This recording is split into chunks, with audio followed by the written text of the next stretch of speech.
It's the SMX Insider post-race show, brought to you by Bass Pro Shops. And there is so much to discuss here on a wild night at Anaheim. We knew the way we queued up round three with Eli Tomac getting 2 wins and the likes of Cooper Webb and Chase Sexton needing better performances, how pivotal it would be. Sexton got it. Look at the difference. Webb looks defeated, and this guy it's like is ear to ear. It's like he's never won a race before, and that just shows you, like, sometimes the doubt that you have. And these guys are bad dudes, man. Like, and just to get that, I love the emotion. I'm happy for Chase. And also in the fight tonight, as you see Eli Tomac downloading with his team, is Jason Anderson. A great ride, a lot of laps led, and 4th. Send it back down trackside. Thanks, Jason. Well, with Jason Anderson, that was vintage Jason Anderson. For a while there, it looked like you might take off with that main event. About halfway, just some mistakes led to a couple lost positions and then a run-in with Tomac. But what do you think? Is this the old feeling, the old Jason Anderson that could get out there and win a main event? Is he back? Yeah, I feel really, really good on my motorcycle right now. I think we have that dialed. The first couple rounds, I mean, Anaheim 1 was nice to get a top 5. Last weekend, I kind of threw out the anchor for a bit under the weather, and this weekend is like, it was nice to be out front, but yeah, it's just I want to be able to do that pace that I was doing out front the whole time, and I haven't been up there in a minute, so it's a little new territory as much as I've done it in the past, but I want to be back, and I'm enjoying it. So thanks to the whole team, Monster, Alpine Star, Aero Helmets, Suzuki, Twisted Tea, and yeah, I just want to be up there on the box and get that checked off, and then hopefully we can come after a win here soon. So I'm having fun. Great job. It's nice to see you near the front. Let's send it over to Will Christian. Thanks, JT. I'm here now with Cooper Webb. Coop, just talk to me about what you've been going through here for the first now 3 rounds. We definitely saw something today that we feel like we haven't seen before, but from your side of things, from the team side of things, you know, what's this journey been like for you? It's been hell, to be honest, to start the beginning of the year, but it's part of the sport. You do everything right, and sometimes you get your teeth kicked in sometimes. So I was happy with tonight. I was riding well. You know, it's rare when I feel like number 3 is I'm there with them, and if anything, kind of hold me back a little bit. So with that being said, I can't be too bad at myself. Just was trying to go ahead and get a pass lined up in the sand, and made a mistake and went down, and just a bummer. Like I said, I feel like tonight may or may not have put a nail in the coffin for a title defense. So it's bittersweet, but in this sport, nothing's over till it's over. We'll keep training, keep working hard. I feel like I made a big stride tonight. I think I was one of the better guys out there. Just yeah, with Prado on the start and Hunter, that was an unfortunate thing that we all have to deal with, I guess, when we're next to Prado. So just yeah, it's racing. I'm bummed, just pissed. Not good results, but not for a lack of effort, and the heart's there. Just get on the same pony that kicks you off and ride it out. So we'll be back next week, and that's for sure. I don't think a lack of heart is anything anybody would ever accuse you of, Coop. So thanks ever so much for the time. We'll see you back next weekend. Yeah, thanks, guys. And give it up to the Monster Energy Star Racing team. Fly Racing, my wife, my family, my little girls, they're here tonight. So sometimes, yeah, it's a tough sport, but I get to ride my dirt bikes for a living, and that's pretty dang cool. So with that being said, we'll be hungry this week to come out to H-Town and turn shit around. Thanks, Coop. Man, are we seeing how bad these guys want it on full display, or what? Well, one thing that I bring from that interview, and just his raw honesty, is he knows how hard it is to win these championships. Yep. And for him to say after round 3 that maybe it might be a nail in the coffin for the championship, it's easy to start letting those thoughts slip in. Okay. Because how good his competition is. I think that's a reflection of who he's racing. I really, truly believe that, and I'm with him. Listen, it's tough. It is going to be really hard for him to win this championship. He's going to have to go out, and he's going to have to win, not just do good and get on the podium, win, and then hope for other guys to get beat. On the flip side of that, Weege, look at the points that Sexton made up today. Yes. So if you can get a couple weekends, like a 5-point advantage or a makeup from one weekend, then those thoughts of the nail in the coffin after 3 rounds kind of subside. it's a double-edged sword. Right. The two things at Webb is the 24-point gap is a lot, but also the amount of riders he has to jump. It's not just 24 points to the lead. It's Hunter, Lawrence, and Sexton as well. But we also see that they can steal points from each other. That's what worked to Sexton's advantage today. That Tomac didn't get second. He got third. 120%. And that's the great thing about a healthy field right now with most of the guys in there is you have some guys that you can get in between himself and, say, Eli. I say in this position right now, I don't like how he's saying, it's a nail in the coffin. Realistically, it's not, but he's got an uphill climb. There's no doubt about that, and he's being honest with himself, and that's what I appreciate about him, and that's why he's a 3-time Supercross champ. He's honest, right? He takes personal responsibility, but at the end of the day, anything can happen, and he could have a 5-point swing there. So it's going to be fun to see how it plays out.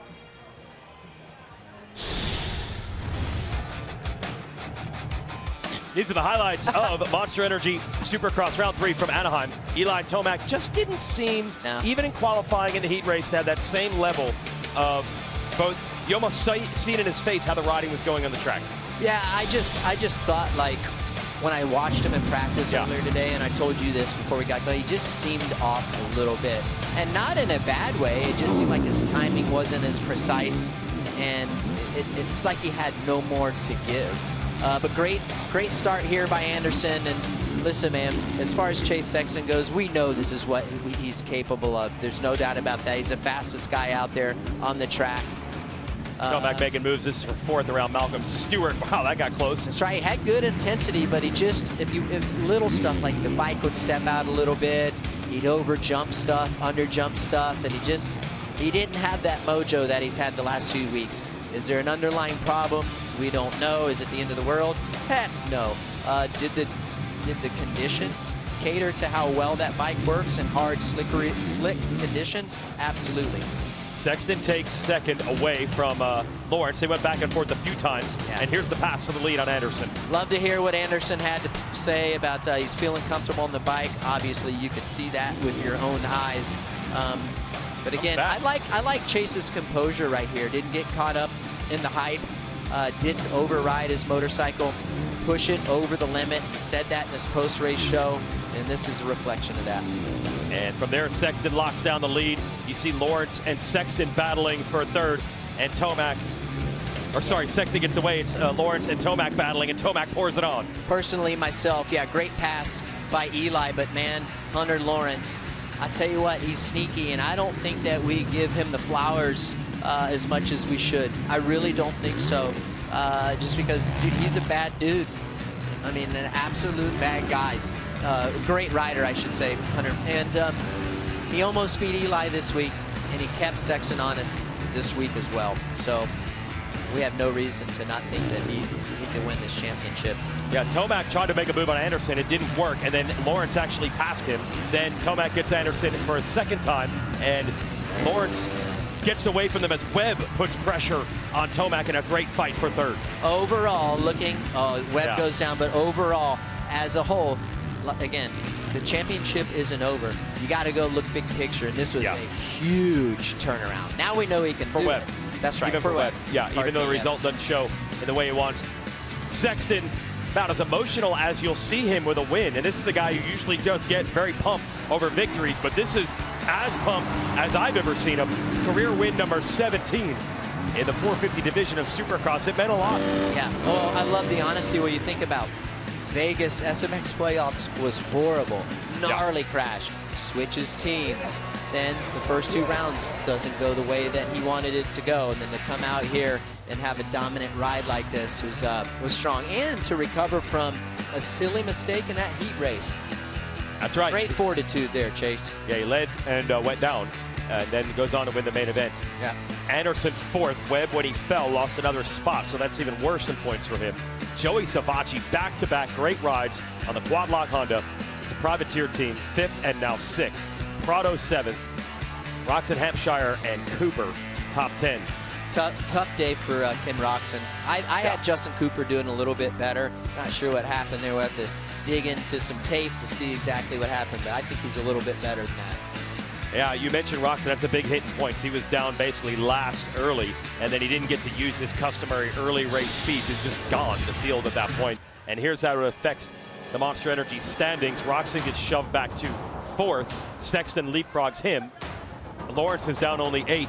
But you said it, man. If you're Chase Sexton down 13 points after 3 rounds. Yeah, that's nothing. Exactly. I mean, it's something for sure, especially if Eli, you know, gets back to how he was the first 2 rounds, and then it's tough. And see, but the dynamic changes also. It puts Chase more of in a pressure situation to when Eli is riding like he was riding those first 2 weeks. It's different mentally, in my opinion. So I tell you, hey, the 96, watch him. He's sneaky, dude. I'm telling you right now. You look at that group that he's battled the last couple of weeks, and they are the baddest dudes in the business. These are champions. These are multi-time race winners, and he has shown for sure that he's right there in that group. His track certainly was a big part of the story. Let's send it down to Jason Thomas. Thank you, Jason. That's exactly what I want to talk about, is these track conditions, I think, were the story. And we mentioned earlier that, you know, and Ricky did a great job of kind of unpacking the Eli Tomac, just like that 1% off from what we saw the first 2 rounds, but completely different track conditions. And coming into the season, that was one of the questions, you know, week to week. Would Eli Tomac and that Red Bull KTM staff be able to get him to his best self as the conditions change, as we go to places all over this country? And you think about what does next weekend bring? That's going to be a completely new environment. So if Eli Tomac's bad day, or the day where he's off, is still on the podium, that spells trouble for the rest of the field. But then you think about a guy like Chase Sexton, 2 horrific rounds to open the series. We have more traction, something where he can really trust the front end a little bit more here at Anaheim too, and he finds himself on the top of the box. So that's what I'm going to be looking for moving forward. Next weekend we go to Houston. Should be a lot of positive traction. There's a lot of precipitation and weather in the area, which should lead to great dirt next weekend. So what does that bring? Does Eli Tomac work to find that feeling on softer dirt that he had on the harder dirt? Can Chase Sexton continue that momentum when he has a little bit more front-end traction? And there's been so much change between the riders and teams. Everybody's swapped around, so these new stadiums, this new dirt is going to present new challenges. They can't guess or try to predict how their bike is going to react. So we saw a different nuance this week. We had rain on Thursday, which changed the racetrack on Saturday, and that is going to be a continuous thing each and every weekend. When we get a different nuance or a different type of dirt, those riders that are on new motorcycles and new teams are going to have to adapt on the fly, and maybe the results will be dictated accordingly like they were tonight. 250 class highlights, Monster Energy SMX from Anaheim. Hayden Deegan getting all sorts of fired up on the line, looking to make it 2 in a row after his win the previous weekend in San Diego. I don't want one of that. I don't want any of that. What sits here right now? I don't want any of this. Yeah. Big first turn crash. Yeah. Avery Long goes down, collects Chance Hymas with him. And unfortunately for Hymas, who won his heat race, that would be the end. We're hearing it might be a shoulder injury for the 29. He did not rejoin the race. I hate that for him because he's had a great start to the season.